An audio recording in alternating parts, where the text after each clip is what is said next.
Om Namo Bhagavate Sri Arunachala Ramanaya. Namaskaram. Today I'll start by answering some questions I've been asked about the practice of self-investigation. These are all from comments on recent YouTube videos. The first question is paying attention to our sense of being the same as turning selfward for the purpose of self-investigation? Yes, that is, our sense of being is the awareness I am. That is what we actually are, and attending to that is what is called self-investigation. Self-investigation is nothing but fixing our attention on ourselves. As Bhagavan makes clear in the 16th paragraph of Nana, where he says, Sadakalamum manate atma vilvetirupatkutan atma vicharam endrupaya. That means the name atma vichara is only for always keeping the mind on oneself, on Atman. So our self means that awareness I am. That is, I am means I exist. That is our existence or our being.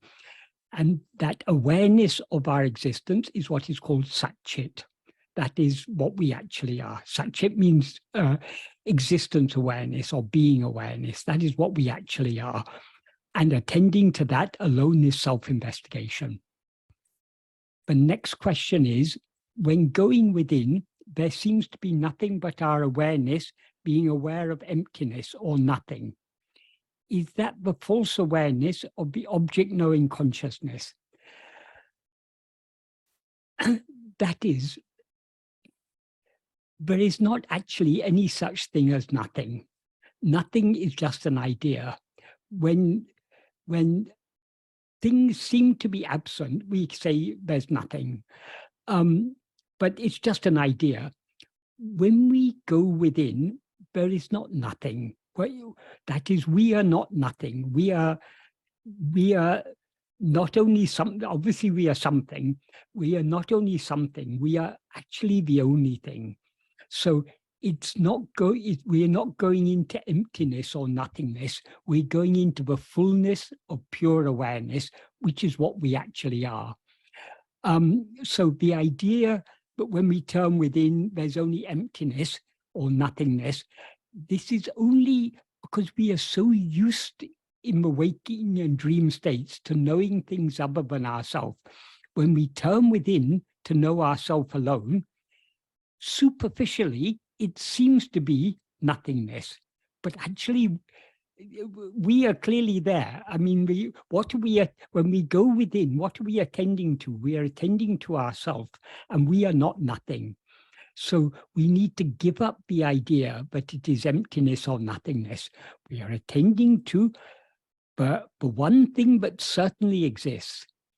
That is, all other things that we're aware of seem to exist, but according to Bhagavan, do not actually exist. Just because something seems to exist, it doesn't mean it actually exists. It's just an appearance. Everything other than ourselves is an appearance.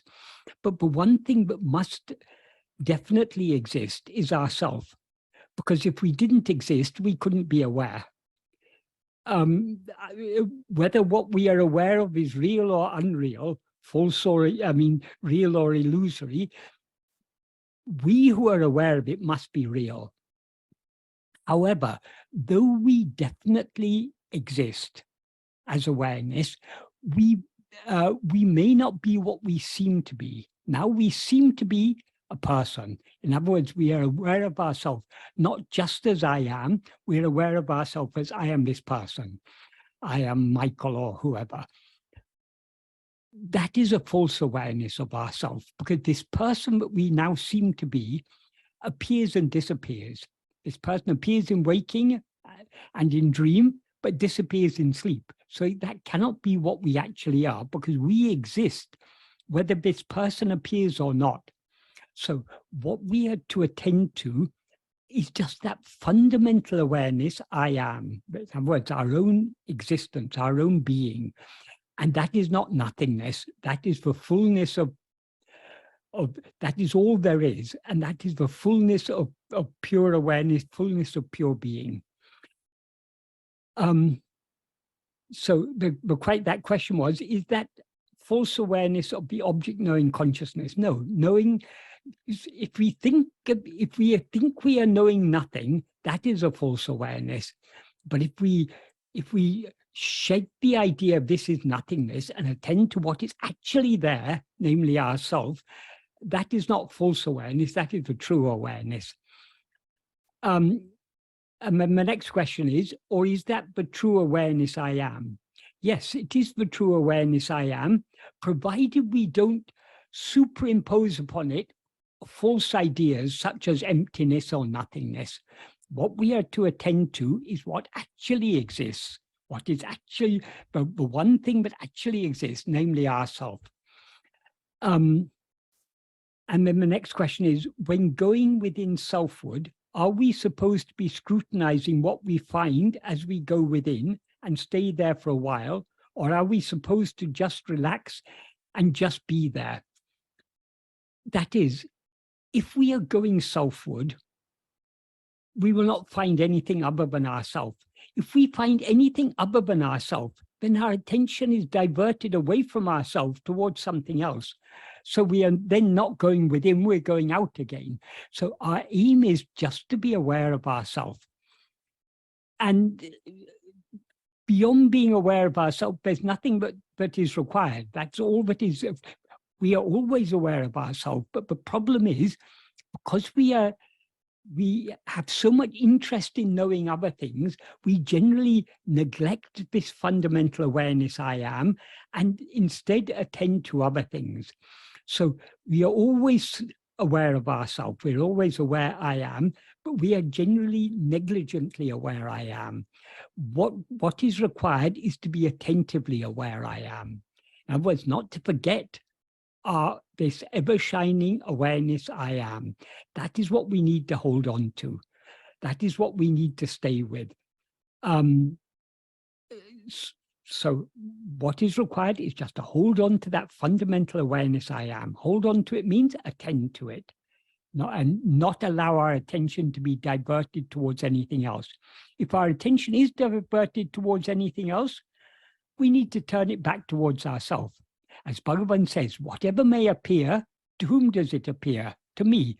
So who am I? We need to turn. That doesn't mean we have to be questioning like that. He says we need to investigate. And we investigate to whom does all these things appear by turning our attention back towards ourselves, the one to whom everything else appears.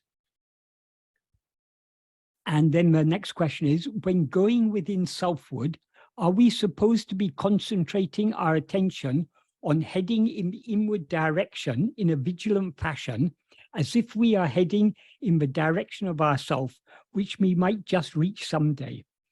That is, we shouldn't complicate this. It's very, very simple. We are not trying to concentrate on any idea of going inwards. We are just trying to attend to ourselves, to our own being. Our own being is the simplest of all things. So when Bhagavan talks about going inwards, he means our attention going deeper and deeper within. Our attention goes deeper and deeper within by our fixing our attention on ourselves. The more our attention is fixed on ourselves, the more we as ego will subside back into our own being. So we don't need to be having any imagination about going within. We simply need to be self-attentive. So we need to understand clearly what Bhagavan is talking about. Being self-attentive is just being. It's not doing anything. It's just being as we are. But if we are attending to ourselves, then yes, we are heading inwards. And obviously, vigilance is required. We need to vigilantly attend to ourselves, because otherwise, if we're not vigilant, our attention quickly gets diverted away towards other things. Because it's the nature of ego or mind to go outwards, to grasp other things.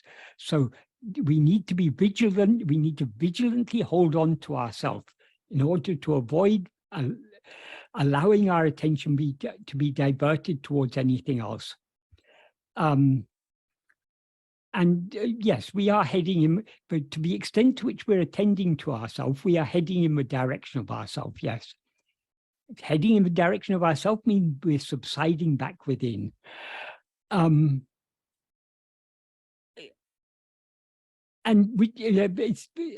ends with which we might reach someday. We need not be concerned about where we're going to reach. All we need to attend to is ourselves. If we attend to ourselves, to the extent to which we attend to ourselves, we will subside. If we attend to ourselves sufficiently cleanly, then we will reach ourselves, so to speak. Of course, reach ourselves doesn't mean, it's not that ourself is ever away from.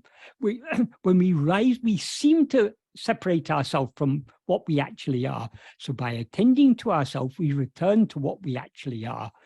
But it's only metaphorically we talk about reaching or returning. It's not literally, because we've never actually gone anywhere. We just seem to have gone somewhere by rising as ego. By turning our attention back towards ourselves, we subside back within. And eventually we will merge back into ourself, the source from which we've risen. And then the same person goes on, you talk about going within and then holding on to the awareness I am. But how do we get to the I am? That is, going within and holding on to the awareness I am are one and the same thing. It's not going within and then holding on to I am. By holding on to I am, this awareness I am, we go within. That is, to the extent to which we attend to our own being, to that extent do we subside into our being.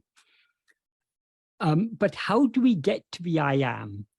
We don't have to get to the I am. That is the one thing we always know is our own existence, our own being. We're always aware I am. All we need to do is to attend to this fundamental awareness I am. It's not a matter of getting there. It's a matter of just simply attending to what is ever existing and shining, namely ourselves. Do we have to go through the object-knowing awareness first, i.e. the one that is aware of nothing except being aware? That is, true awareness, pure awareness, is aware of nothing other than itself.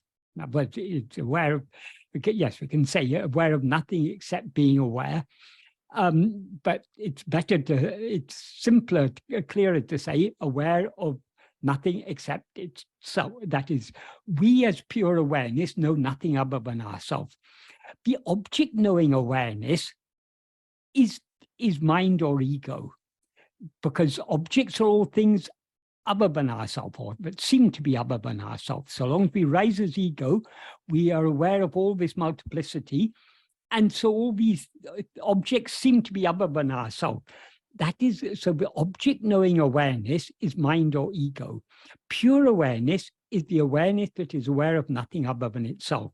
So this question is not very clear, because it seems to be equating the object knowing awareness with being aware of nothing other than ourselves. So it's not very clear what this person had in mind when they asked that question. If so, how does this class as an investigation? That is, we investigate ourselves simply by attending to ourselves.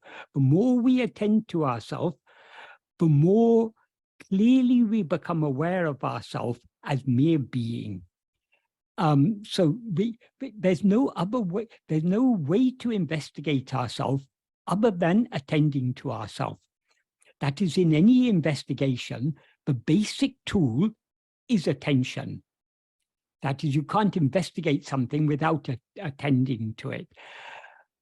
To investigate anything other than ourselves, in addition to attention, we need our 5 senses, we need mind, we may need instruments like microscopes or telescopes, or we may need to follow forensic evidence or whatever. But the basic instrument of any investigation is attention. In the case of investigating ourselves, we don't need the mind or the senses or anything. We just need to attend to ourselves. Being self-attentive alone is self-investigation. As Bhagavan implied when he said, the sentence I quoted earlier from Nana, the name Atma Vichara is only for keeping the mind, always keeping the mind on oneself. It's as simple as that.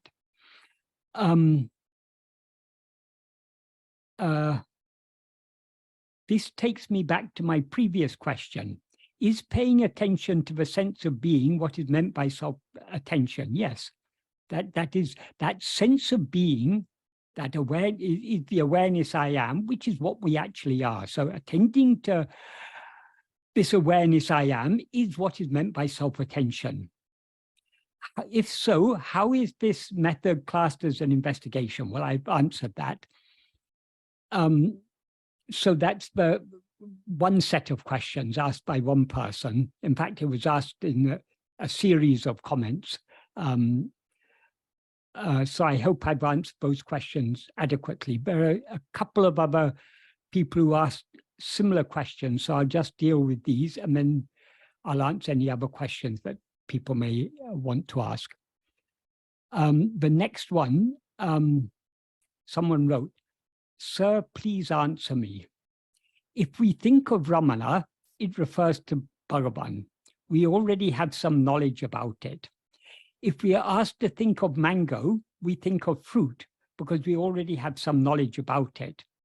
But when we concentrate on I am, which we have no idea on it, how to do it, that is before we know anything else, before we know fruit or mangoes or Bhagavan or anything else, the first thing we all know is I am. We know our own existence. We couldn't know anything else without first knowing ourselves. So this awareness I am is our basic awareness, our basic knowledge. There's nothing we know so well as I am. So it is wrong to think that we do not know I am. The problem is now, though we always know I am, we don't know, we know that I am, but we don't know what I am because we wrongly identify ourselves with a set of objects, a bundle of 5 sheaves called a person or a body. This bundle of 5 sheaves means the physical body, the life that animates it, and the mind, intellect, and will that function within it. These are collectively referred to as the 5 sheaves or panchakosha. As Bhagavan said, this makes up the body in the sense in which he uses the body, because whenever we rise as ego, we always experience ourselves as this set of 5 sheaves. Because we are aware of ourselves as if we were these 5 sheaves, we're not aware of ourselves as we actually are. So though we are always aware I am, we are not aware what I am. So in order to be aware what I am or who I am, we need to attend to ourselves. So we are not looking for something unknown. We are just attending to that which is ever known, namely I am. Knowledge of all other things comes and goes. Only in waking and dream are we aware of anything other than I am. But we're aware I am in all 3 states. In waking, we're aware I am. In dream, we're aware I am. In sleep, we're aware I am. So the one permanent awareness is the awareness I am. That is our being. That is what we actually are. That is all we have to attend to or concentrate on. And finally, one other person refers to one video. It's some video from, or actually it was from a few years ago, a video when I was discussing self-surrender. And they say at 9 minutes, 13 seconds, you say, refraining from attending to other things, that's not sufficient by itself. Then you explain that in order for us to destroy the mind, we need to attend only to ourselves. Does that mean to be in a state of pure attention, not to anything, but just to be attentive. That is, there's no such thing as a state of pure attention. Attention is always, we cannot attend without attending to something. Generally, we attend to things other than ourselves. The practice of self-investigation is attending only to ourselves. So it's not just being attentive, it's being attentive to what actually exists, namely ourselves. And then they go on to say, but to be in a state of full attention means giving attention not only to myself, but also everything around me. We never can give, we can never give our attention to everything. Attention is the selective use of our awareness. That is, when we rise as ego, so many things exist within the field of our awareness, but we can't be equally aware of everything. So we have this power of focusing our awareness on one thing or one set of things to the exclusion of other things. For instance, now we are sitting in a room, we've got 4 walls around us. We're aware this room is here, these objects, these tables and things, but our attention is not on these things. Our attention is on what the subject we are discussing. So like this, attention, we're always attending to something. We can't attend to everything simultaneously.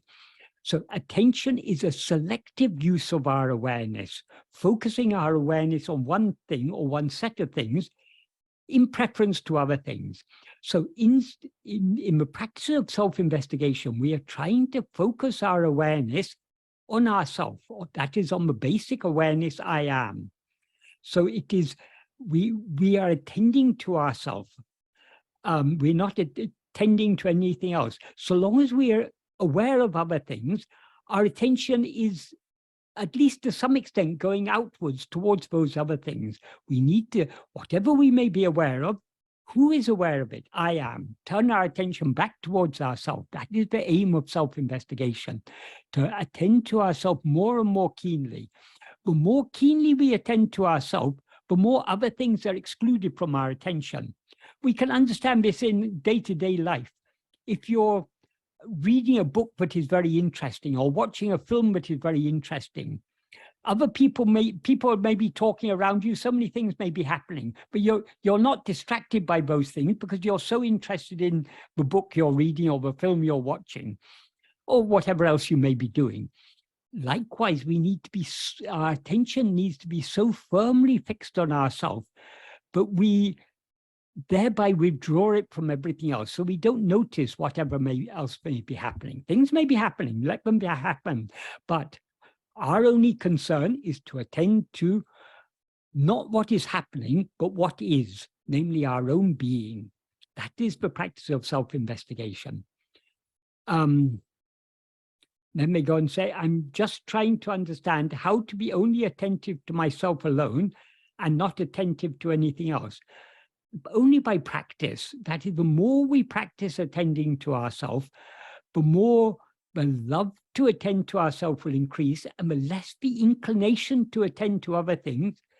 I mean, the more the inclination to attend to other things will decrease. So it is only by patient and persistent practice. Because the nature of the mind is to go outwards, when we try to hold on to self-attentiveness, we will frequently be, our attention will be frequently diverted away from ourselves towards other things. The only way to overcome that is by patient and persistent practice. The more we practice turning our attention back to ourselves and trying to hold on to that self-attentiveness, the more we gain the strength to hold on to self-attentiveness to the exclusion of all else. This is what Bhagavan says in the 6th paragraph of Nana, when he describes whatever may appear, to whom does it appear? We need to turn our attention back to ourselves. And after describing that, he says, by ipadi paraka paraka, by practicing and practicing in this way, or when one practices and practices in this way, manataku tan pirapiritil tangi nikam shakti adikadi kindradu. But for the mind, the strength to remain in its birthplace, that's in its source, increases. So we gain more and more strength to remain as we actually are by patient and persistent practice. However many times our attention is diverted away from ourselves, we need to bring it back to ourselves. Having brought it back to ourselves, we need to try to hold on to ourselves. When it gets diverted away again, we bring it back to ourselves again. This is the practice. And this is the only way to gain the strength not to be distracted by other things. That strength is the strength of love. And there's one other set of questions I'll answer now and then leave it for everyone else, anyone to ask any question they want. Someone asked, on the question of how to turn within, let me just say I have found great guidance in the instructions from Michael Langford via his Awareness Watching Awareness instruction. You can find it in book form or on YouTube. Michael James himself said it could be very well benefit many people. It would be great if Michael James could talk about this approach also. I've seen him comment on it in his blog. Yes, awareness watching awareness is one way of describing the practice of self-investigation, but it's not the most direct way of describing it. When we talk about awareness, we need to, whatever we are, that is all that we know is awareness of things. That is, if I'm looking at this light, I'm aware of the light. So there's the awareness of the light. So whatever phenomena appear, what we are experiencing is awareness of those phenomena. So we need to distinguish awareness of objects from the fundamental awareness that knows all objects, namely ourselves. Awareness that knows all objects is ego. More fundamental than ego is the adjunct conflated awareness, I am this body. So the two defining characteristics of ego, as ego, firstly, we know ourselves as I am this body, and secondly, we consequently know other things. So being aware of ourselves as I am this body, or being aware of anything else, that is the nature of ego. But the awareness that we actually are is the pure awareness I am. That is not awareness of anything. It is just awareness I am. So this is the awareness that we need to attend to. And what needs to attend to it? That is the mind that is usually going outwards needs to attend to its fundamental awareness I am. This can be described as awareness watching awareness, but this is an if it's described in this way, it can easily give room for, it can easily be misunderstood, because people, generally when people talk about awareness, most people think about awareness of things other than themselves. For example, generally people believe that in sleep we're not aware of anything. So there's no awareness in sleep. It is true in sleep, we are not aware of anything. In other words, we're not aware of any phenomena, but what remains in sleep is that fundamental awareness I am. So there is never a moment when we are not aware. We seem to be not aware in sleep only because we take awareness to mean awareness of things other than ourselves. So when there's such a prevalent misunderstanding of what is meant by awareness, to describe self-investigation just as awareness watching awareness can easily be misunderstood. That's why Bhagavan did sometimes describe it in those terms. He said, you need to be just aware of awareness, but the awareness if we understand him correctly, the awareness he's talking about is the awareness I am. So being aware of that awareness I am is or rather being attentively aware of that awareness I am, because we are always aware I am, but most of the time we neglect or overlook this fundamental awareness I am because we're more interested in being aware of other things.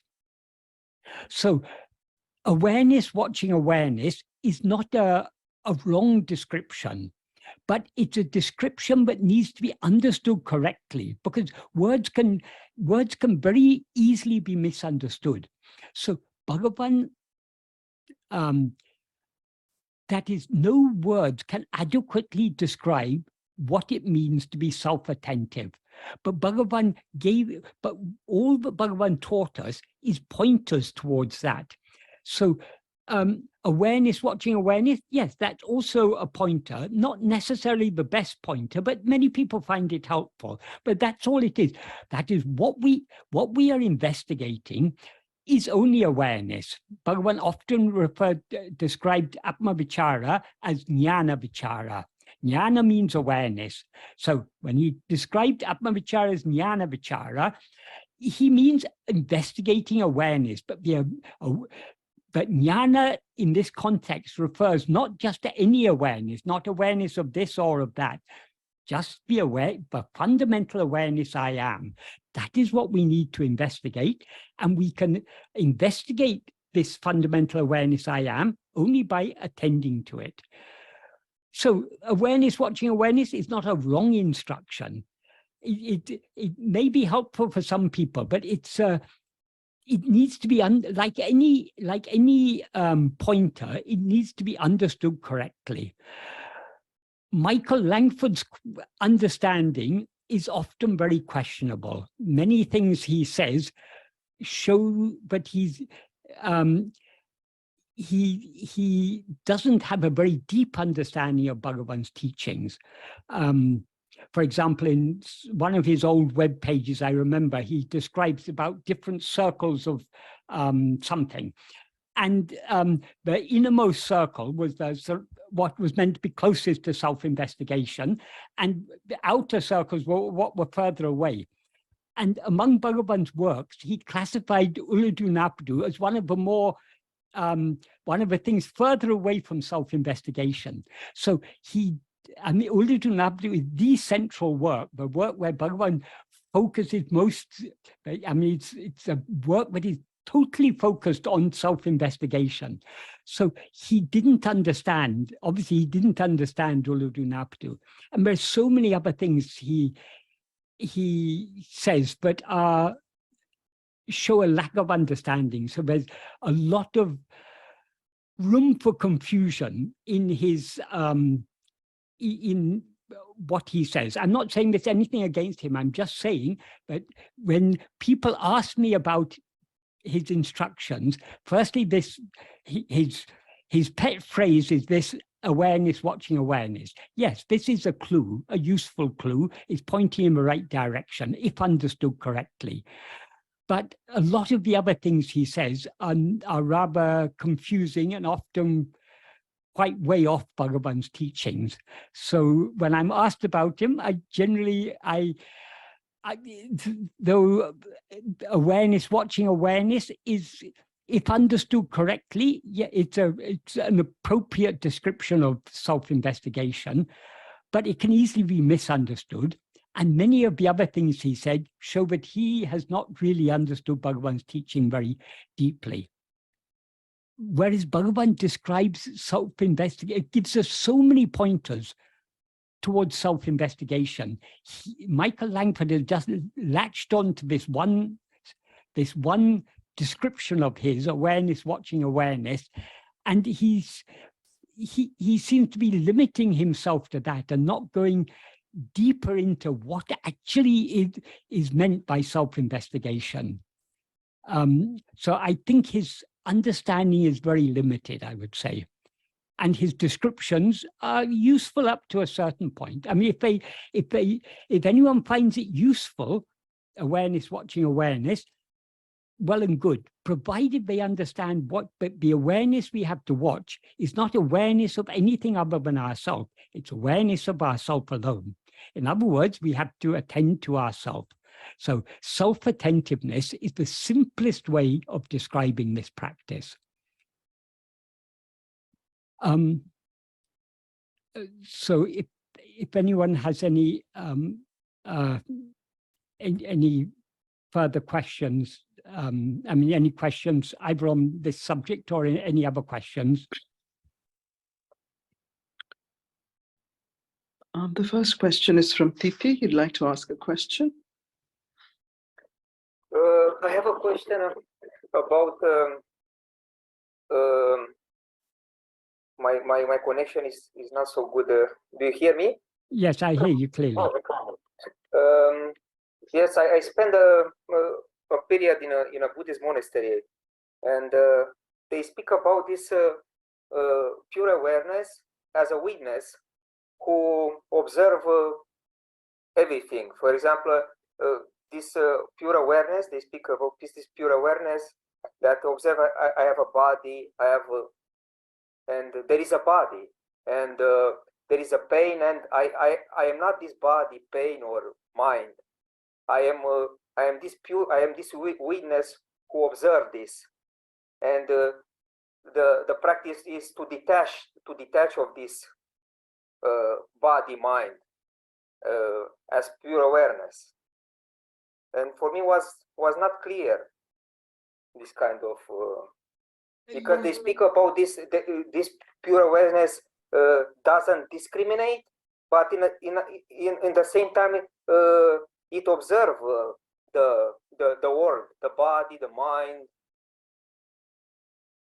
Okay, if we are aware of the body or mind, that is not pure awareness. Pure awareness means just awareness devoid of content, devoid of objects. So long as we are aware of objects, that which is aware of objects, of the body, of the mind, of thoughts, feelings, the world, perceptions, and so on, that is ego or mind. That is not pure awareness. That is the adjunct conflated awareness. That is, we are aware of things other than ourselves only when we rise as ego and are consequently aware of ourselves as I am this body. So that is not the state of pure awareness. The state of pure awareness is the state in which we're aware of nothing other than ourselves. Awareness watching awareness, if you want to put it that way, as Michael Langford likes to call it. But that is, we are aware of nothing other than our own being. The fundamental awareness, the real awareness, the pure awareness is just the awareness I am. That is not awareness of any objects. That is just pure awareness. Because awareness always, we cannot be aware without being aware that we are aware. So awareness of our existence is intrinsic to awareness. So just being aware implies being aware I am. So pure awareness is just that awareness I am. So long as we're aware of anything other than ourselves, we may, by observing other things, by these practice of mindfulness, as they nowadays they tend to call this. Mindfulness simply means attentiveness. But what is generally called as mindfulness meditation is attending to the body or the sensations in the body or what's going on around. It's attending to anything other than oneself. So that is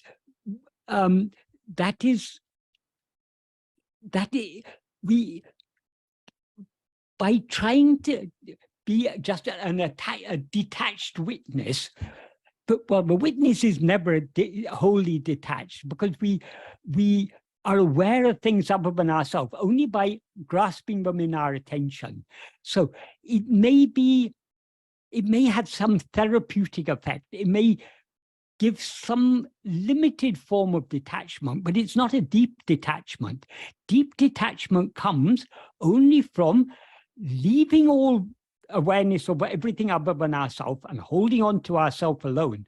Only to the extent to which we hold on to ourself can we thereby detach ourselves from other things. Because so long as we're aware of anything other than ourselves, we're attaching ourselves to these things, we're attending to them. We can't be aware of anything without attending to it. And attention is attachment. But when we attend to something, we are grasping it in our awareness. So it's not... Those sort of practices may have some limited benefit, some sort of therapeutic benefit, but they're not going very deep. If we want to go deep and truly detach ourselves from everything, we need to hold on to the one thing from which we can never detach ourselves, namely ourselves. We cannot detach ourselves from what we actually are. We can detach ourselves from everything that we take ourselves to be. Now we take ourselves to be this person. We need to detach ourselves from this person. How can we detach ourselves from this person?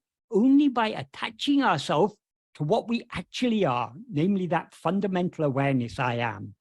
So pure awareness is not awareness of anything. It's not awareness that is witnessing anything. It is just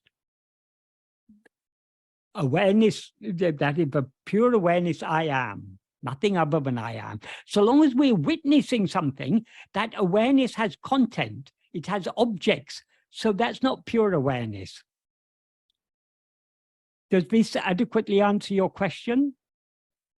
Yes, I think it's also, I noticed also Swami Sarvaprayananda speaking about this as a witness, which who observed this. Yes, that is in Advaitic texts, the term, there's a Sanskrit word sakshi, which means witness. But this term sakshi gives rise to many misunderstandings. There's a reason why they point out that we are the sakshi. The aim of it, that is, in order to separate ourselves from everything that we take ourselves to be, we need to first understand we are not this body, we are not this mind, we're not any of these things we take ourselves to be. We are that which is aware of these things. That's the first step. We first need to separate this is what is called drisya viveka. We are separating the seer from the seen, the knower from the known, the object, the experiencer from what is experienced. So in order to start on this path of self-investigation, we first need to distinguish ourselves as the knower from everything that we know. When we recognize that we are the knower, then what we have to attend to is only to the knower. So when we are told that we are the witness, that doesn't mean that we should be witnessing other things. That means we should investigate, who am I the witness? Who am I who knows all these other things? So the purpose of this term witness is, firstly, that's widely misunderstood, even among very learned Advaitins. And secondly, as Bhagavan pointed out, the term sakshi is actually, sakshi or witness, is actually used in two different senses. If sakshi is used in the sense of the knower, that which is aware of other things, that sakshi is only ego. It's only as ego that we're aware of anything other than ourselves. However, the same term sakshi is often, Brahman is described as jiva sakshi, the witness of the jiva, or sarva sakshi. Bhagavan said, in that context, when Brahman is described, or our real nature is described as the witness, there he said, sakshi means sanadhi. Sanadhi is presence. That is, it's only in the presence of Brahman but the jiva arises, but everything else arises. So Brahman is the witness in the sense that everything is happening in its presence, not in the sense that Brahman is knowing all these things. Brahman is just pure awareness. It doesn't know anything other than itself. But all these things arise in the presence of Brahman. But in whose view do they arise? Only in the view of ourself as ego. So it's the witness in the sense of the knower of other things is ego. The witness in the sense of the presence in which everything appears and disappears is Brahman, is our real nature, what we actually are. So the practical significance of this term Sakshi is not understood by the majority of classical Advaitins. That is, the point is missed. The reason it is said that we are the Sakshi is for us to distinguish ourselves as the knower, the witness, from everything that we know. Having distinguished ourselves, then what do we have to investigate? Do we have to continue witnessing? No, we are witnessing all the time. We need to recognize that we are not. That is, all this is a dream.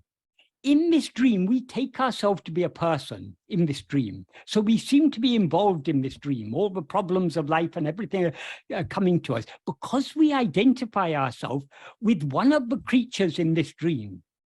So we need to separate ourselves from what we take ourselves to be by first we need to recognize, no, we are not this person we take ourselves to be. We are that which knows this person and knows everything else.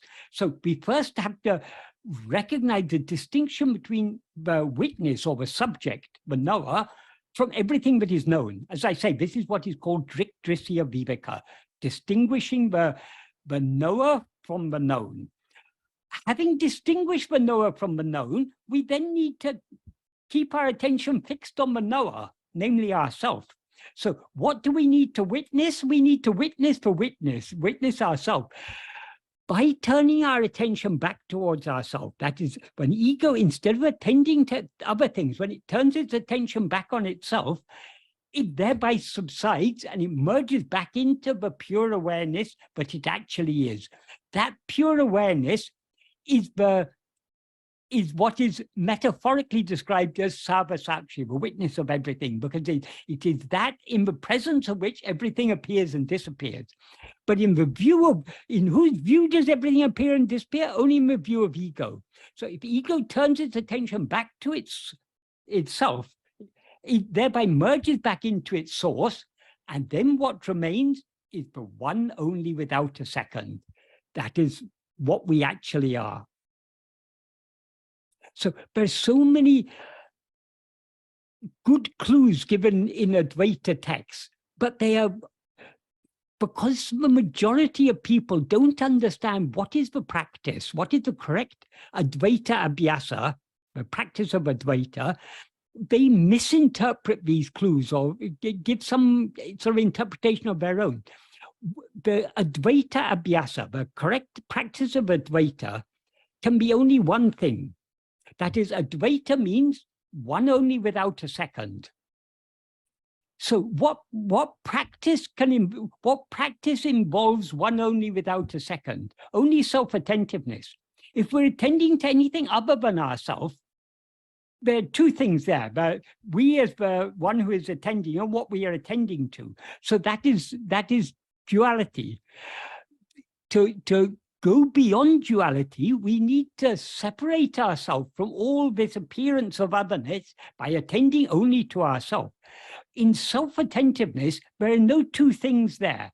That is, we who are attending are the same we are attending to. So they're not two different things. There's not a subject and an object. There's just we attending to ourselves.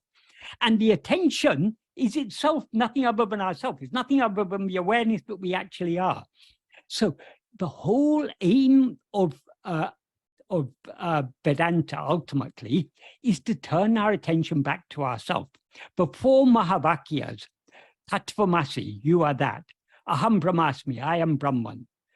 Prajnanam Brahman, pure awareness is Brahman. I am Atma Brahman, this self is Brahman. What are these all pointing at? They're all turning our attention back towards ourselves. Before we hear the Mahavakyas, we take God or Brahman or whatever it is, we take to be something outside ourselves, but we're looking for outside. Happiness or knowledge or whatever, we're looking for it outside always. So the Upanishads say, you yourself are that. When they say you yourself are that, what is the practical implication of that? That means I should stop attending to anything else and I should attend to myself. If I am Brahman, if I want to know Brahman, what should I attend to? I shouldn't go on reading books and books and trying to understand all these different commentaries. I should attend to who am I? Because if I am Brahman, then who am I? We need to turn our attention back to ourselves. If Brahman is I, we can never know Brahman as something other than ourselves. So we can know Brahman only by knowing ourselves. So the ultimate aim of all of Vedanta is to turn our attention back to ourselves. So if this is overlooked, then it becomes a mere philosophy, lots of nice ideas, but the practical implication, what is the use of Vedanta philosophy? If it's just a philosophy, it's got to have some practical value. The ultimate aim of all of Vedanta is to turn our attention back to ourselves. If we understand that, all the other things will fall in place. Everything else will become clear, and we'll be able to sort out the grain from the chaff, because in the name of Vedanta, so many other extraneous ideas have been added, because in the world of philosophy, there are so many different views. The views are called darshana. There's so many different darshanas. So each darshana is trying to assert its own view. And so Advaita has to defend itself. If it's outward looking, it has to defend itself against all these other views. But Bhagavan said that's missing the point. Advaita isn't asking us to look outwards, isn't asking us to dispute with others. The world is real, no, it's unreal. The world is this or that. In verses 2 and 3 of Vulutanaplu, Bhagavan clearly says this. What's the use of arguing all these things? Whether God, world, and soul are always three things, or whether ultimately they're one thing, or whether the world is real or the world is unreal, the world is awareness, the world is non-awareness, the world is happiness, the world is misery. What's the use of arguing all these things? The whole point of this is to turn our attention back to ourselves. If we know ourselves, then we can leave the world and be happy as we are. So many spiritual teachings are missing the point. The whole point is, the ultimate aim of all spiritual teachings is to turn our attention back to ourselves, because only by knowing what we actually are can we put an end to ego. And it's only when we rise as ego that we experience all these other things. So all problems exist only for ego. So in order to ego is the root of all problems. Ego is a false awareness of ourself, an awareness of ourself as I am this person, I am this body. So to get rid of that false awareness, we need to be aware of ourselves as we actually are. So the ultimate aim of all Vedanta and all spiritual teachings, it's there even in the Bible, for example. Jesus said, they will say, look here, look there. I say, look, see, the kingdom of God is within you. He's not just saying it is a nice idea, kingdom of God is within you. He says, look, see. That means he's directing our attention back within.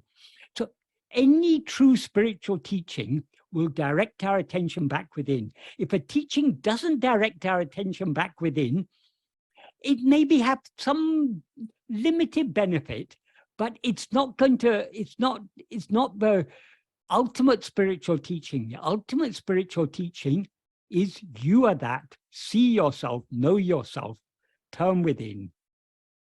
See what you actually are. Investigate who am I. That is the ultimate spiritual teaching. Does that adequately answer your question? Yes. Can I ask another short question? Yes, certainly. Yeah, there is another teaching that they speak about using senses as a tool to turn within. But for me here also is a problem, because you can attach to the senses. This is a little dangerous for me. Senses are very useful tools for knowing about the world. But how will the senses help us to know ourselves? We don't need our eyes to know I am. We don't need our ears to know I am. Whether our senses are functioning or as in waking and dream, or not functioning as in sleep. But one thing we're always aware of is I am. So our aim is to separate ourselves from these senses. These senses are not what we actually are. The senses are tools belonging to this bundle of 5 sheaths called the body. So we need to separate ourselves from these things by turning our attention back to ourselves. For example, to use, for example, music or as a tool, or example, to transcend this or to go. No phenomenon can enable us to transcend phenomena. We are aware of phenomena only when we're looking outwards, when our attention is going away from ourselves towards other things. So we can't transcend phenomena by attending to phenomena. We can transcend phenomena only by investigating to whom do all these phenomena appear.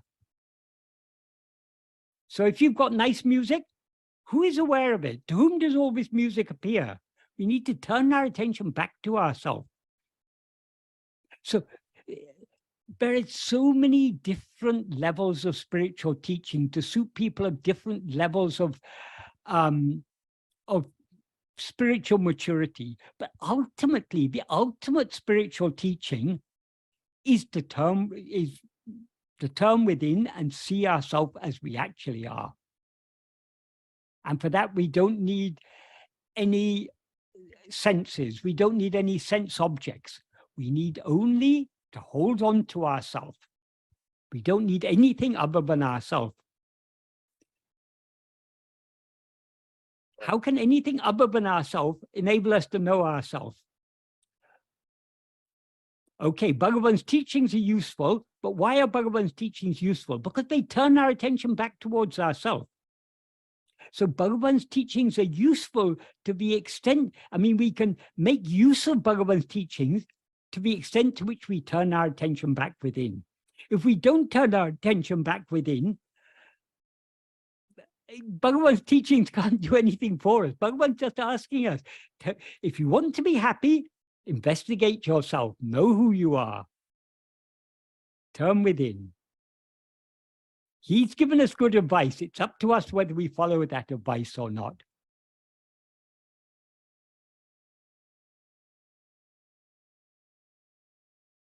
If we really understand Bhagavan's teachings, we will understand all that is required is to turn within. That is what Bhagavan is dinning into us again and again and again. Whatever Bhagavan teaches, it's all the practical implication of whatever Bhagavan teaches us is that we should turn within to investigate who am I.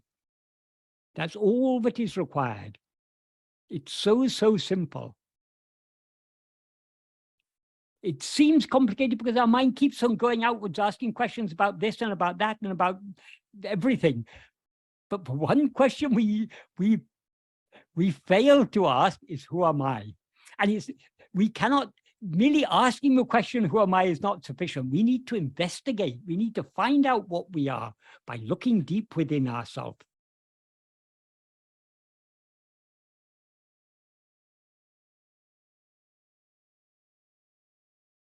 Yes, thank you. Okay. Michael, there's a question which somebody would like to ask anonymously. Anon? Right. Hello. Hi, Michael. Thank you for your time. Sorry, I just didn't want to put my name because it's recorded, that's all. No problem. Yeah, and I've had your reply by email, so thank you very much. Mine is actually, I don't know if it's a question or comment, or I just want you to know, to say your thoughts about this. So basically, after me listening to these talks and the teachings of Bhagavan, so I've come to a conclusion. So if you are, so my conclusion is, like, whatever you do, you think or say, then that is ego. So isn't that right? So everything that you do is all because of ego. So if your ego is kind of destroyed, then you be not doing anything. This is what I'm kind of concluding from this Yes. understanding. But then at the same time, without ego, then we cannot function in this world. So what we have to do stuff, we have to think, stay. So then we have to function. So we can't do without the ego. So the only thing we can do then is to surrender. Is that correct? And then when we are not doing anything, we are just contemplating or looking inside and seeing who we are. Is that correct? That's one thing. And then there's another Can one. I just ask a question? What is it that we have to surrender? So everything, our thoughts, I don't know, whatever happens, whatever we do. You don't have to surrender thoughts or anything. There's one thing you have to surrender. Is the ego. If you surrender ego, you've surrendered everything. Yes, as part of a practice, we also try to give up our desires, our attachments, our likes, dislikes, and everything. But the surrender, ultimately, we cannot surrender completely without surrendering ourself. Ourself means ego. So the whole, whether we call it self-investigation or self-surrender, the aim is to give up ego. Yeah, but then how do you function? So you still have to do things. So for example, somebody wins a competition. So this is how I see it. When somebody wins a competition and then they go, yeah, I won this. And that to me, it feels like, oh, too much ego. Like, they do that. I don't know. I mean, what are you supposed to do in that? That's like a simple example. But okay, can I ask another question? Why do you want to function in this world? Otherwise, you'll be just okay. I can understand if you are just thinking and realizing who you are. This is what I'm saying. Then you would have nothing to think, nothing to do. You would just be. So yes, yeah, isn't that a very nice state? That is. But how do you sit there like that? Sitting is a doing. Bhagavan didn't ask you to sit there. Okay, but what do you? What is it that That is, but doer, as you said at the beginning, the doer of all actions is ego. The thinker, the speaker, the doer is ego. All the entire world appears in whose view? In the view of the ego. Yeah. If you free yourself from, if you put an end to ego, what remains? Just me. Oh, yes, just the self. Yeah. Yes. Then there's no world to function in. The world seems to exist only when we rise as ego. Okay, and when we rise as ego, we seem to be a part of this world. We seem to be this little person in this big world, and this big world is giving so many problems to us. Okay, but that is only, so you will not see the world in that sense, only if you are like blended with the... We see the world only when we take ourselves to be a body. We can see this very clearly. In waking and dream, we experience ourselves as I am this body. In sleep, we don't experience ourselves as I am this body. There's no world. So whenever we experience ourselves as I am this body, there seems to be a world. When we don't experience ourselves as I am this body, there's no world. There's just ourselves. But how in your waking senses would you be like in a sleep? Like this is what is called Jagrat Sushupti, waking sleep. That is in the state, waking sleep is a description of our real state, the state in which we are awake to what is real, namely ourself, and asleep to everything else. When you say asleep, what does that mean? Asleep to, as in we are not aware of anything else because nothing else actually exists. Everything else is just a dream, but appears only in the view of ego. So when, as Bhagavan says in verse 26 of Uludunapadu, Ahandayun dayin anatamon dahum. If ego comes into existence, everything comes into existence. Ahandayin drail indru anatam. If ego doesn't exist, everything doesn't exist. Ahandaye yabamam. Ego itself is everything. Adalal yadu edu indru nadle overdal yabamena. Therefore, know that investigating what this is giving up everything. So what does he mean by that? Why does he say if ego comes into existence, everything comes into existence? For the simple reason that everything exists only in the view of ego. So when ego doesn't exist, everything doesn't exist. In sleep, there's no body, no world, nothing. There's just ourselves. And we're perfectly happy in that state.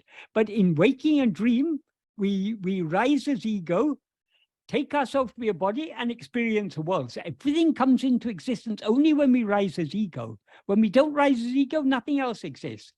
Therefore, what is it we are seeing as all this? That is ego. We as ego see ourselves as all of this. So everything is ego itself is everything, as Bhagavan says.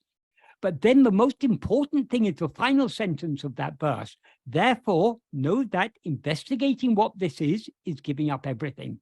Investigating what this is means investigating what ego is.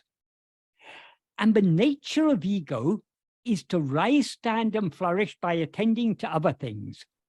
But if it attends to itself, as he said in the previous verse, Tedinal otum piticum, if sought, it takes flight. So when we turn our attention away from the world, away from all appearances, all phenomena, back towards ourselves, to whom do all these things appear? To me. We turn our attention back towards ourselves, ego thereby subsides and dissolves back into its source. When ego dissolves into its source, everything else dissolves along with it. Therefore, investigating what this ego is giving up everything.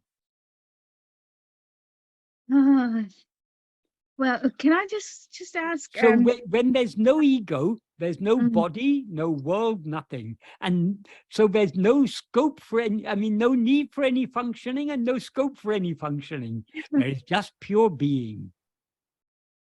But then when you have a family and you have to advise, say, for example, your children, you have to advise them.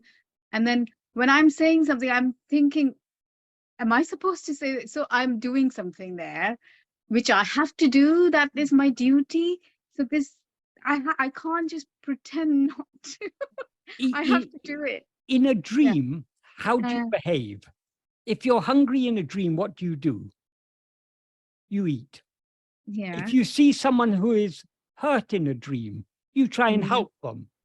If someone comes to you, if someone is bereaved, for example, a bereaved person comes to you in a dream, you listen to them and you try to say some consoling words to them. It's natural in a dream to behave appropriately in the dream. But the one who is behaving in the dream is themselves is a part of that dream. That is who is behaving in the dream, the person we take ourselves to be. Of course, when you're a mother with children, you have to advise your children appropriately. This is all that is, so long as we take ourselves to be a person, we have to behave in an appropriate manner in this world. But the aim of self-investigation or self-surrender is to separate ourselves from the person we seem to be. So this person should continue behaving in an appropriate manner. As a mother, so long as you take yourself to be a person, you're a mother, you've got a daughter, you have to advise your daughter appropriately. There's no wrong with that.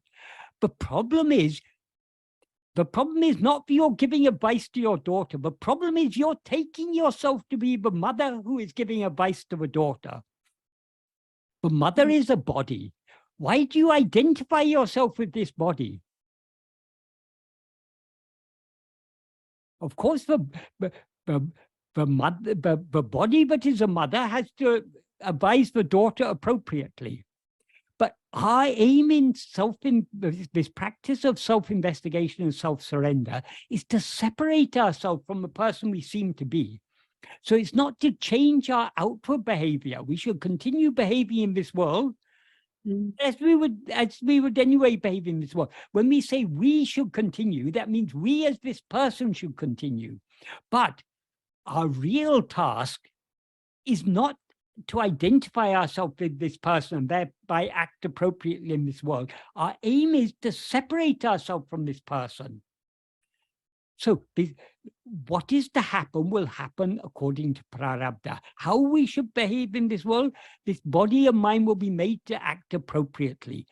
All Bhagavan asks us to do is to hold on to ourselves and thereby surrender this ego. Okay, so let everything go on as it's meant to go on. We have to detach ourselves from this. okay, so what I have to do, I just do, and then not get attached to that. What the person you take yourself to be has to do, that person has to do what they have to do. The problem is you take yourself to be that person. That is where we go wrong. But that's in the thought, in the mind. So if I think, oh, I'm not that person, it's just you cannot separate yourself from by thinking I'm not this person, because who is thinking? It's the person is thinking. Oh my God. Okay. I, Michael, think I am not Michael. That is missing the point. Who am I? We need to turn our attention back within.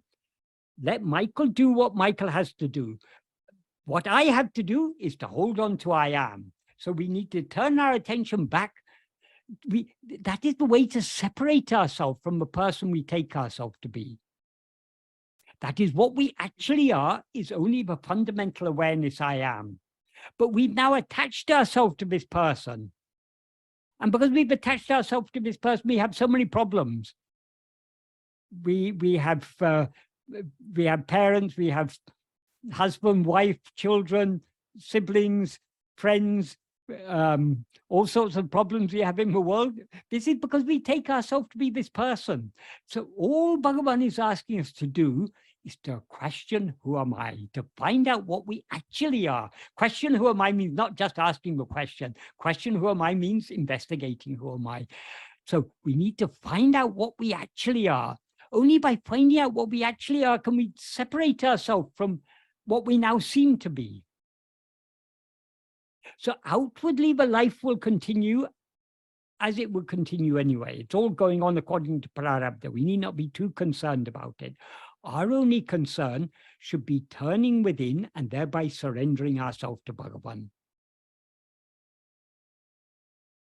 Okay. Okay. Thank you, Mike. Oh, can I just quickly, I mean, this could be a stupid question, but this is just disturbing me. So, because I used to be a Christian and then I became an atheist, and I used to listen to Richard Dawkins a lot. And I was almost convinced that anybody who is religious is deluded. This was my thought.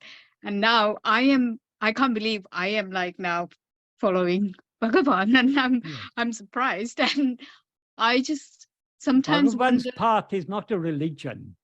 Yeah, but this is the ultimate science.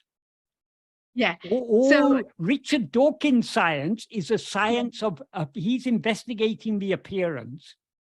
We are investigating the one to whom it all appears, to find out the underlying reality of all this.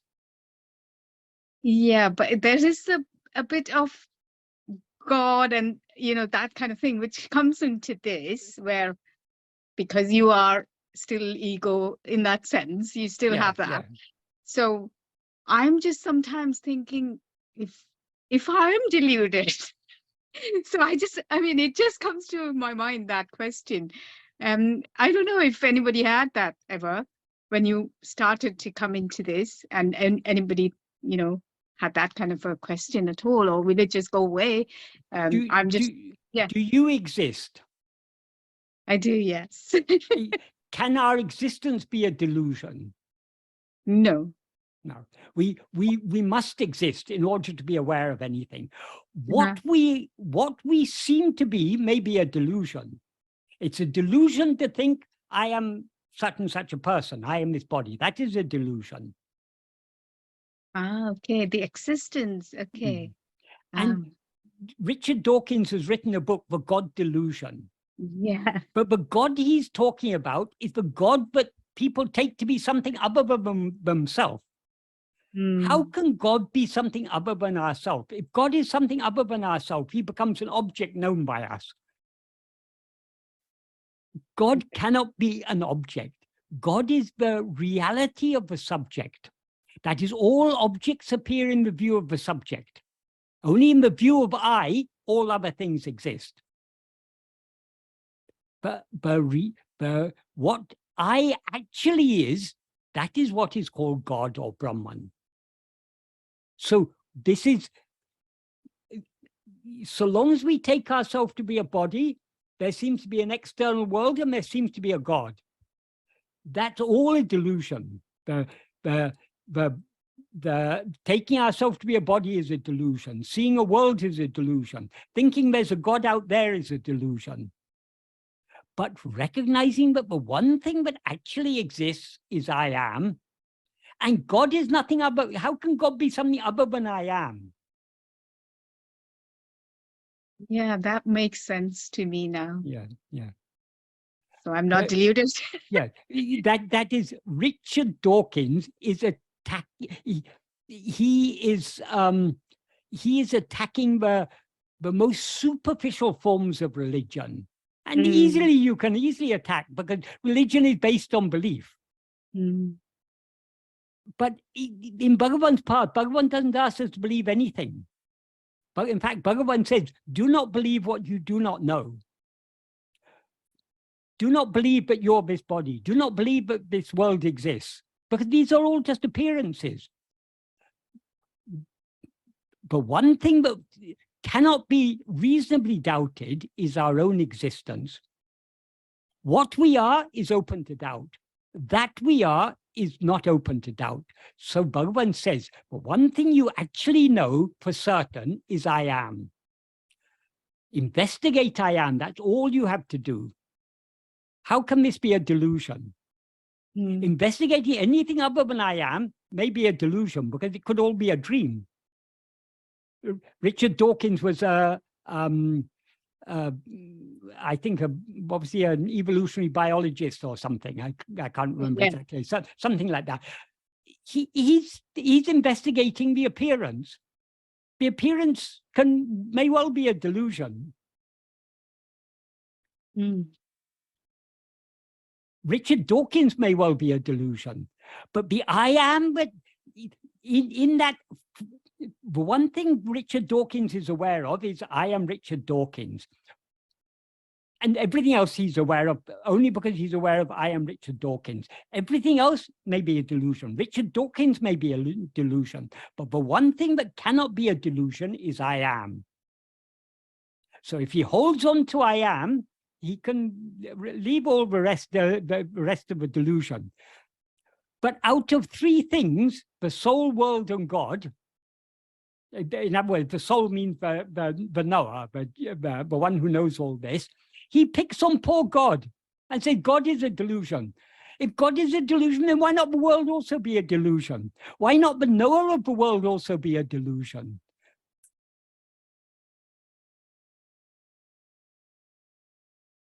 But one thing that cannot be a delusion is I am. Our own exist. We must exist. Everything we know could be an illusion. But whether it's real or illusory, we must exist in order to be aware of it. We may not be what we take ourselves to be, but we certainly exist.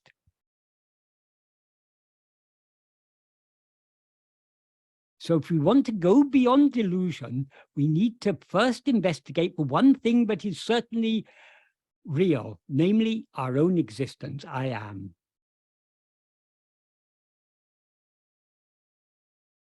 Okay, so when I'm thinking who I am, and then I'm going to, in my mind, it is just existence is what I am. And that's it. And then I know that much. Oops.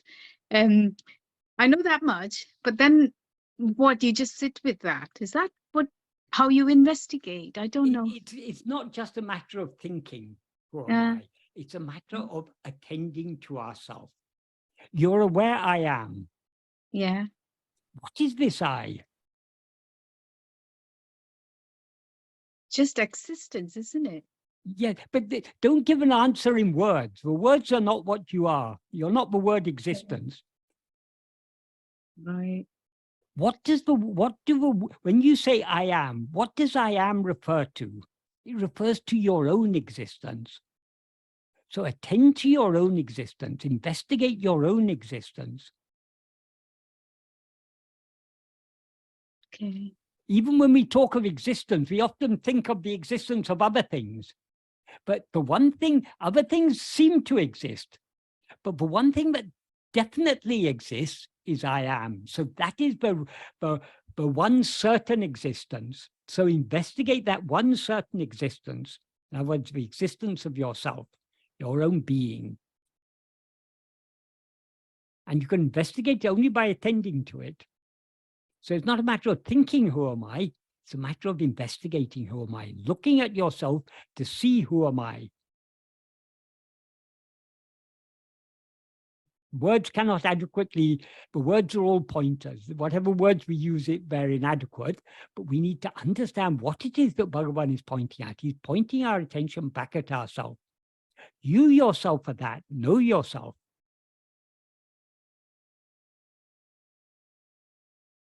Is that clear?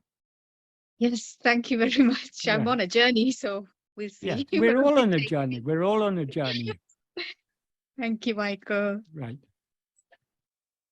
Michael, there are about 7 or 8 questions. Yes, okay. The next one is, does the regular practice of Atma Vichara, does the regular practice of Atma Vichara also have an effect on the mind? Does it become more peaceful and quiet even in moments when we are not engaged in the practice of self-investigation? Generally speaking, that is, to the extent to which we turn within, we are thereby detaching ourselves from all that we take ourselves to be. So when we are looking outwards, life goes on as usual. All the same problems of life, the ups and downs and everything, all will go on. But if we are really following this path, we'll be less affected by the ups and downs of life. So yes, in a sense, our life is a lot more, by following this path, our life will be a lot more pleasant. That doesn't mean that we'll have all the pleasures of life. That doesn't mean that. The same problems we have to face, but we'll be less troubled by them. So we'll be more at peace, more in equanimity. This will naturally happen to the extent to which we turn within.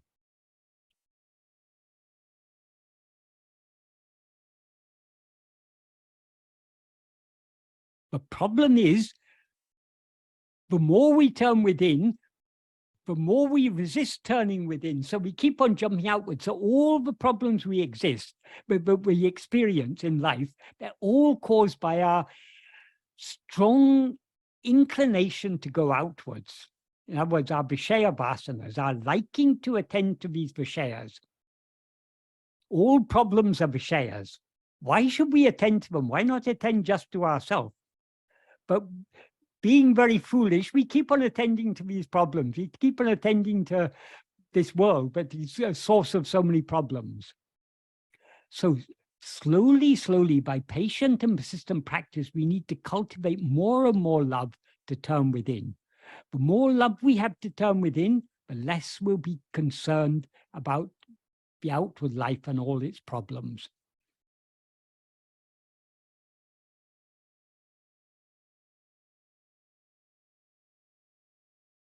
I hope that adequately answers that question.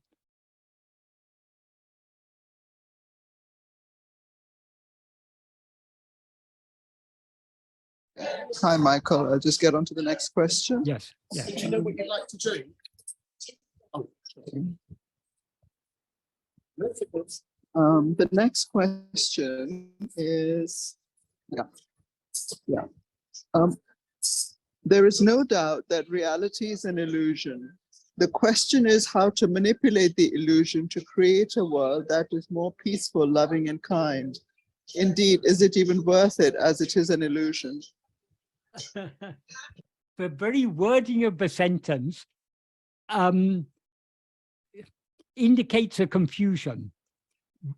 If reality is an illusion, means what? How can reality be an illusion? If it's an illusion, it's not reality. If it's reality, it's not an illusion. The problem is this: we have got into the habit of, because this is what everyone, because people take the world to be real, they refer to the world as reality. The world is not reality. The world is a mere appearance. The world is an illusion. So what is reality means what is real. What is real is only I am. Everything else is a mere appearance. Because I am is the only thing that is constant. The one thing that exists and shines in waking, in dream, and in sleep is I am. Everything else appears and disappears only in waking and dream. In sleep, nothing other than I am exists or shines. So we first need to understand, when we say reality is an illusion, that means what we are taking to be reality is actually an illusion. However much we try and manipulate this appearance, we cannot change it. That is, as Bhagavan said, what is destined to be experienced will be experienced. What in the note he wrote for his mother, he put it very, very clearly. What is never to happen will not happen in spite of any amount of effort. What is to happen will not stop in spite of any amount of obstruction. Iduve tinnam, this is certain. So let us not try and manipulate the appearance. The appearance is as it is. Let it be as it is. The problem doesn't lie in the appearance. The problem lies in that we've identified ourselves as a small part of this appearance. We take ourselves to be a body, which is a part of this appearance, part of this illusion. If we want to be free of the troubles of life, the only way is not to manipulate this life, but only to separate ourselves from the person we seem to be. See, there are people in this world now, people who have not just billions of dollars, hundreds of billions of dollars. So they can manipulate things in so many ways because the money gives them power. But are they happy? No, they're not happy. That money doesn't buy happiness. Having power, people who gain political power, they've got so much power over others. But are they happy? No. So trying to manipulate the appearance is foolishness. Let the appearance be as it is. We can't change it. The world is full of, it's always been full of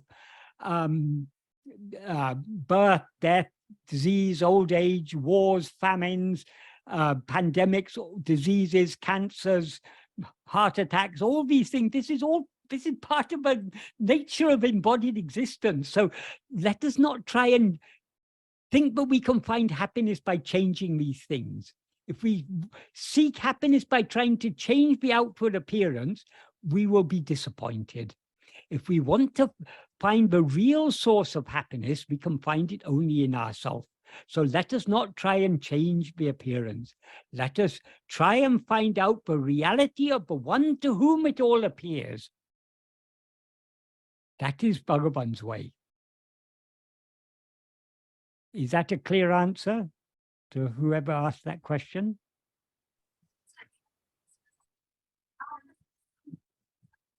The next question, Michael. Yes. Next question is that when going inward, a place of silence is reached. Within the silence is the sound Om. Does the sound Om have a role in self-inquiry? It is now heard in all situations. Om is not silence. What remains after Om is silence. That is, Om is said to consist of three matras: A, U, Im, and after that is the silence. The real silence is what remains after Om has ceased. In the Mandukya Upanishad, it is each of these matras is described as a state. A is like waking, U is like dream, M is like sleep. Beyond these, the silence that remains after Om, that is the eternal silence. That is Turiya, what is called the fourth. But it's not actually the fourth. As Bhagavan said, it's the only state that actually exists. So long as we are aware of any sound or any phenomenon of any kind whatsoever, we are not in silence. The silence Bhagavan talks about is not physical silence. It is not mental silence. It is the silence of pure being. That is, in the state of pure being, there is no rising. The state devoid of any rising is the true state of silence. The first rising is the rising of ourself as ego. From ego, everything else rises. So we can return to silence only by turning our attention back within and thereby subsiding back into the source from which we rose. The source from which we rose is silence. So only when we dissolve in our own reality, in the pure awareness I am, do we experience the true silence that we actually are, the eternal silence. All other forms of silence, they come and they go. Physical silence is disturbed by noise. Mental silence is disturbed by mental agitation, mental activity. But the silence of pure being is not disturbed by anything. So we need to, Om is a pointer towards that, but it is not, what it points at is silence. But Om itself is not silence, it's a sound. It's a sound that leads us back to silence, we can say. But Bhagavan said, of all the names of God, the first name of God is I am. He also said, I am is the elder brother, Om is the younger brother. So Om is also pointing in the same direction, but less direct, but in a less direct manner. But one thing we always know, long before we know I am, long before we know Om, we know I am.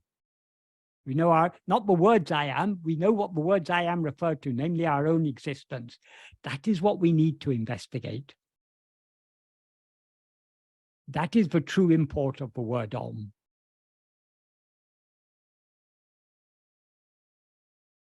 I hope that adequately answers that question.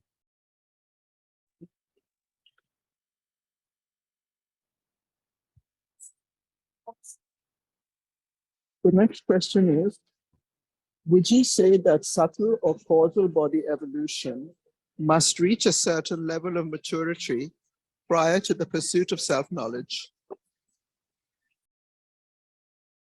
What is the subtle and causal body? That is, in terms of the five sheaths, the Annamaya kosha, the physical body, is called the Stula Sarira, the gross body. The Pranamaya kosha, Manomaya kosha, and Vijnanamaya kosha are called the Sukshma Sarira, the subtle body. And the Anandamaya kosha is called the Karana Sarira. The Anandamaya kosha or Karana Sarira is what is otherwise called Chittam, the will. It consists of vasanas. It is that Chittam that needs to be purified. That's why we talk about Chitta Suddhi, purification of the Chittam. The impurities in the Chittam are the Vishaya vasanas.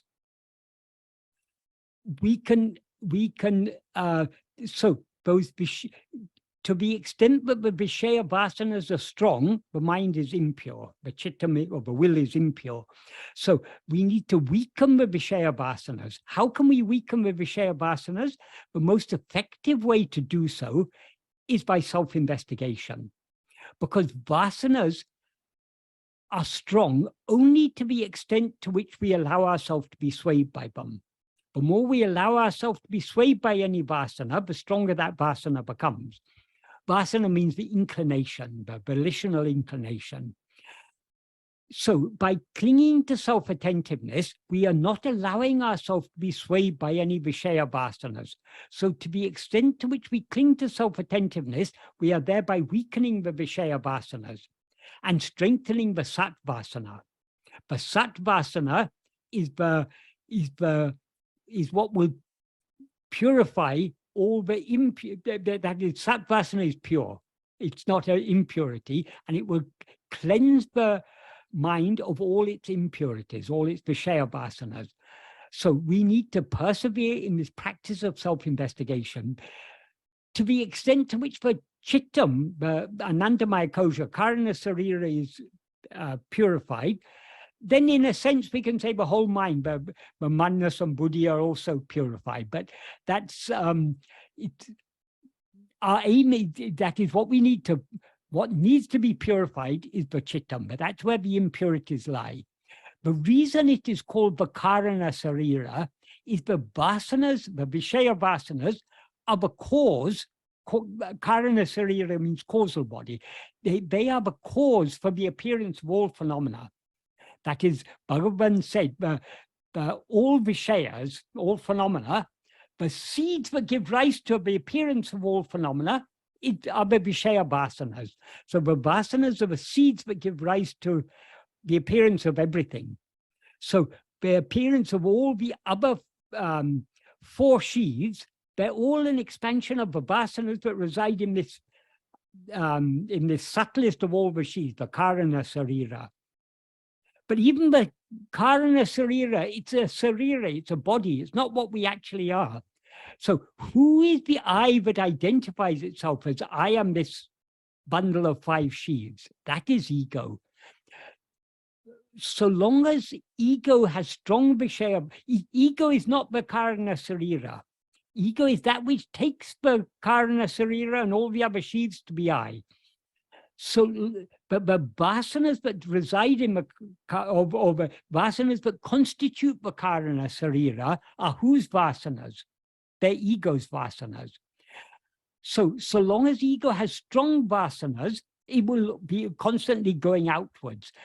So by the practice of self-investigation and self-surrender, we gradually weaken the Vishaya vasanas, and only when the vasanas are weakened to a sufficient extent will we be willing to turn within and thereby surrender ourselves completely. So yes, the purification of the karana sarira, the bundle of vasanas, that is necessary. That's what the spiritual path is all about. It's all about purifying the karana sarira. Only when the karana sarira, the vasanas, are purified to a great extent, that is when the Vishaya vasanas lose their strength, will the ego gain the love to turn within, the willingness to turn within and surrender itself. And the ultimate aim is therefore the destruction of ego. And ego can be destroyed only by turning within. And ego can turn within only if it has great love to turn within. That's why Bhagavan often said, Bhakti is the mother of jnana. Bhakti is nothing but that love to turn within and to be as we actually are. Because turning within and being as we actually are is giving ourselves wholly to God. That is surrender. So that is the highest bhakti.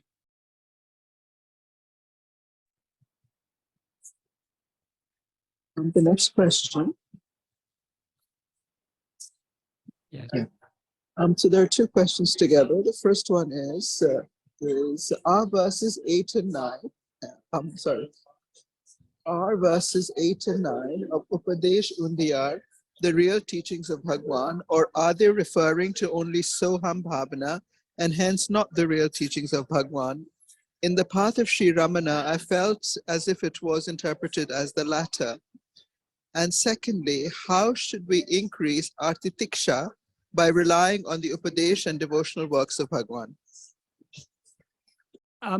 Verse 8, superficially, many people take it to be Soham Bhavana. But if we pay closer attention to what Bhagavan is actually saying there, it is not Soham Bhavana. Bhagavan talks about Ananya Bhava. Ananya means what is not other. So he says, rather than Anya Bhava, rather than meditating on what is other, meditating on what is not other. Not other means not other than oneself, with the understanding that he is I. So if we understand that God is I, and therefore meditate on nothing other than I, that is an Anya Bhava.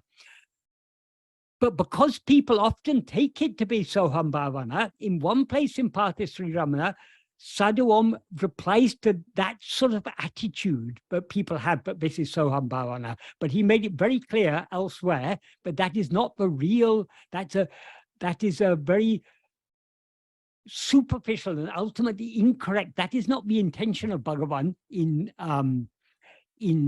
verse 8 of Upadeshundi. Bhagavan does not intend to talk about Soham Bhavana. Because Soham Bhavana, the Soham, the idea, he is I, that's a thought. Thoughts are something Anya. So long as we are meditating on a thought, he is I, we're meditating on something other than ourselves. So that is not what Bhagavan means there. And in the next verse, verse 9, he says, by the strength of Bhavana, by the strength of Bhava. The Bhava he's referring to there is the Ananya Bhava. Ananya Bhava means meditating on what is not other. In other words, meditating on ourself alone. So Ananya Bhava actually is self-investigation. That is the real meaning of that. And Sadhu made that clear in many places. But in that particular place, because Partha Sri Ramana, he didn't sit down to write Partha Sri Ramana as a book. People asked many questions, and he answered the questions according to the questions that were asked. So there are things said in the Partha Sri Ramana at different levels. So when he talks as if that verse was talking about Soham Bhavana, it is because the person who was asking him that question was going on that assumption. But as I say, in verse 9, he says, by the strength of Bhava, in other words, by the strength of Ananya Bhava, or self-attentiveness, being in Sat Bhava, being in the state of being, which is Bhavanatita, which transcends Bhavana, mental activity, that is Parabhakti Tattva. So that is the state of just being as we actually are. By thinking he is I, we cannot come to the state of Sat Bhava, state of just being. It's only by turning our attention within and attending to nothing other than ourselves, but we thereby, by the strength of that self-attentiveness, we thereby remain in the state of just being. Thinking I am he is a mental activity. Attending to ourself is not a mental activity, it's a cessation of mental activity. I know that many people get confused about that particular portion of Partha Sri Ramana. I also remember questioning Sadhu Om about that. And he said, no, that is not the correct meaning of the verse, but that's how most people take the verse. So he was in that, he was answering people who were, someone who was viewing it in that way, but he gave that explanation. But trouble is, the more people ask questions, the more explanations have to be given. The more explanations are given, the more room they give for more questions to arise. So most questions are leading us away from ourselves. So, but many people who come to Bhagavan, they ask questions about so many things. Everything except about who am I? Or even if they talk about who am I, they're still talking about other things. They're not coming to what is the real crux of the question, or crux of what who am I means. It means we need to turn within to see what we actually are. So when we ask questions, we first need to think very deeply about Bhagavan's teachings, try and understand for ourselves. And then the questions we ask will be useful questions. If we're still floating on the surface, the questions will be superficial questions, and then lots of explanations have to be given. This is why big books are written, because people ask so many questions. Ultimately, big books are not necessary. All that is necessary is a few small, useful works like Uladu, Napadu, Nana, Arunacha, Aksharam, such works deal with the very heart of the matter. So that is what we should focus on. But even such works, people will read their own meaning into it. Like people read, take that verse 8 of, it's very clear actually, but what Bhagavan is talking about in verse 8 of Upadesha Undiyar is very clear, but it is not Soham Bhavana. But people still insist, no, in Sanskrit Bhagavan said, Soham itya so. So it must be Soham. Just because the word Soham is there, they're missing why Bhagavan says Soham.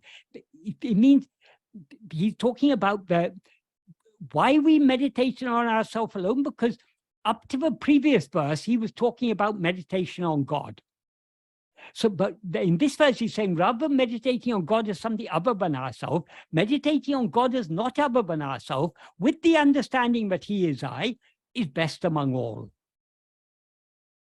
So that it's a wrong interpretation to take it as Soham Bhavana, but many people insist on taking it like that. So answers have to be given accordingly. I hope that adequately answered that question. The next question. Yeah, the next question is that in many scriptures, like the Ashtavakra Gita, there are descriptions of virtues that are present in a realized sage, like indifference to pleasure and pain, desirelessness, contentment, which is untouched by pleasant or unpleasant, undisturbed peace and happiness, courage, confidence, etc. Are such divine virtues the result of self-effort, or are they a gift from God?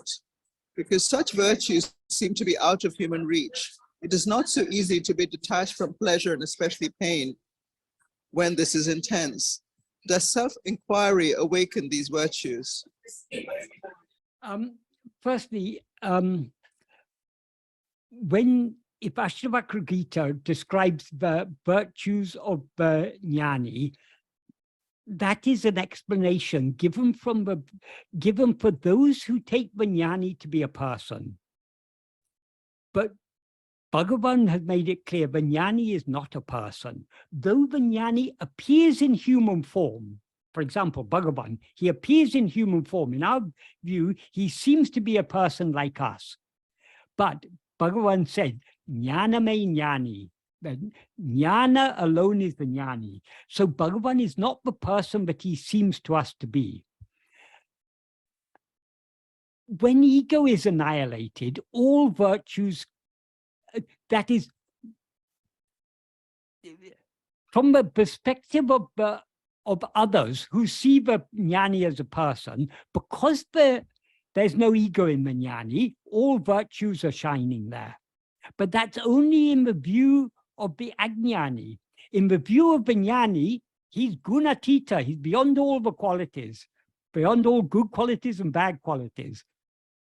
So this is where different levels of teachings are given to people at different levels of understanding. So long as people take the jnani to be a person, yes, it's true. The person that the jnani seems to be is the abode of all virtues, because there's no ego there. The root of all vices is ego. When ego is gone, only virtues can shine there. So yes, all virtues naturally will be there in the person whom the jnani seems to be in our view. regarding self-investigation, whether that will lead to virtues, the root of all vices, as I say, is ego. To the extent to which we practice self-investigation, ego is thereby subsiding. To the extent that ego subsides, its vices will also subside along with it. And so virtue will naturally come to us to the extent to which we go deep in this practice of self-investigation. But we are not doing this to become virtuous people. That's not our aim. Our aim is to know what we actually are. What we actually are is neither we are neither sinner nor saint. We are just pure being. That is what we are investigating. We're investigating what we actually are. That is why in Nana, Bhagavan says, however great a sinner one may be, if instead of lamenting, oh, I'm a sinner, how can I be saved? If one is steadfast in self-attentiveness, one will certainly be saved. So it doesn't matter whether we are sinner or saint. Whether we are sinner or saint, we need to investigate what we actually are, and then we will find that we are neither sinner nor saint. I hope that adequately answers that question.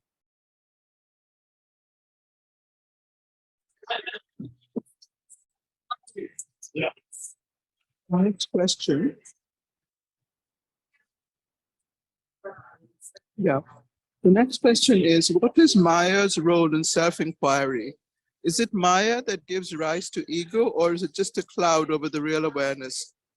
When ego is destroyed, is Maya destroyed too? Or are they one and the same?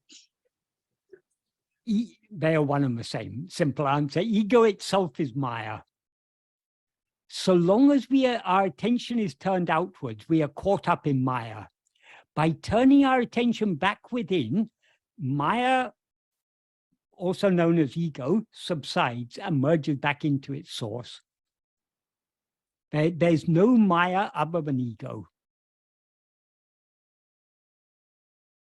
Bhagavan says that very clearly in Vichara Sangraham, in the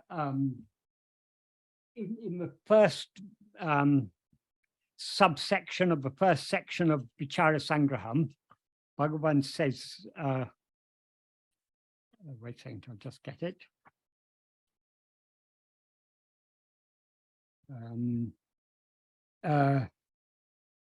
Ipadi dehate kuritu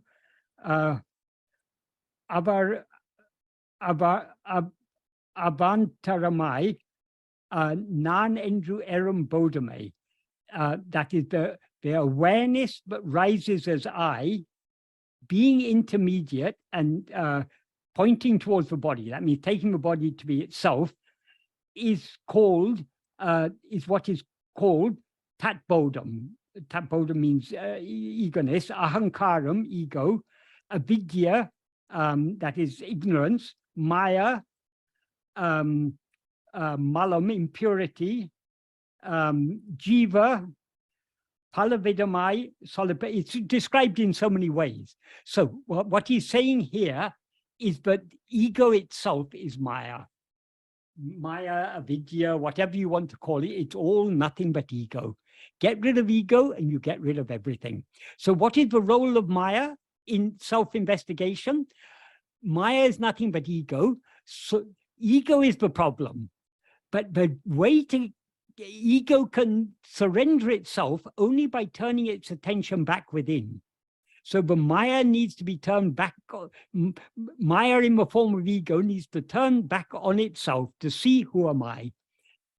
So, we can say Maya is the problem being dealt with by self-investigation. Maya is what is investigating. And Maya is what is destroyed by self-investigation, because Maya is nothing but ego, which is the root of all problems. And the only solution to ego is for ego to turn within to see what it actually is, because what it actually is just Satchit. When ego sees itself as Satchit, it ceases to be ego and remains as Satchit, which is what we always actually are. I hope that answered that question adequately.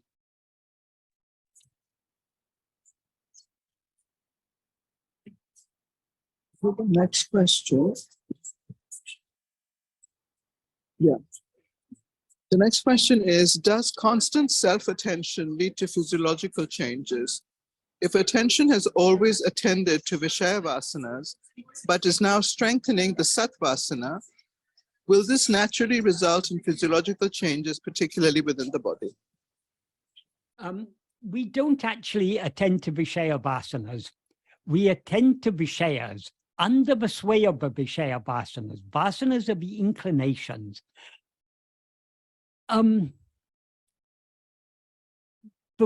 The body is as it is. How the condition of the body is according to prarabdha. There's nothing that we can do to change the prarabdha. So whatever the condition of the body may be, that is determined by prarabdha. Self-investigation, in self-investigation, we are separating ourselves from this body. So whether the body is, whatever the physiological condition of the body, doesn't matter. Who am I? That is, what is my own reality? Now we identify ourselves with this body, but what is the reality of ourselves? The reality of ourselves is just I am. So we hold on to I am and thereby let go of this body. So if any physiological changes come about, that is according to prarabdha. May seem to be caused by self-investigation. I suppose it's possible it could seem so, but it's actually, it's determined by prarabdha. Whatever is experienced by the outward term mind is according to prarabdha.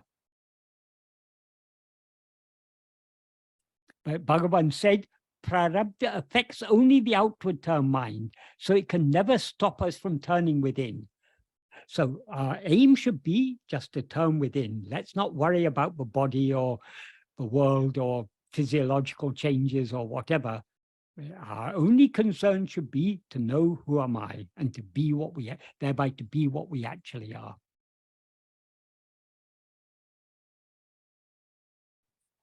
So the next question is, you're saying that there's a question about the tiksha, but I thought you had answered that. We can ask again. Yeah. So the question is, how can we increase our tiksha by relying on the upadesh and devotional works of Bhagavan? By putting his devotional works and upadesha works into practice. Merely, that is tiksha, we will maybe gain to a little extent by understanding Bhagavan's teaching, but the real benefit we can get from Bhagavan's teaching comes only from putting it into practice. If we don't put it into practice, tiksha will always elude us. Everything will elude us if we don't put it into practice. Practice is what Bhagavan's teachings are all about.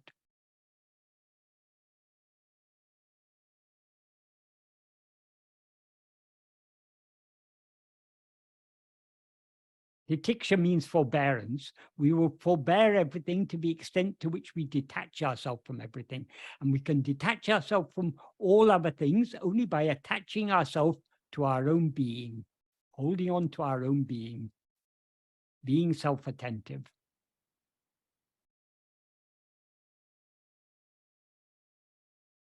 Michael, we don't have any more questions today. It's very unusual. Okay. Would you like to conclude early? Yes. Om Namo Bhagavate Sri Arunachala Ramanaya. Om Namo Bhagavate Sri Arunachala Ramanaya. Om Namo Bhagavate Sri Arunachala Ramanaya.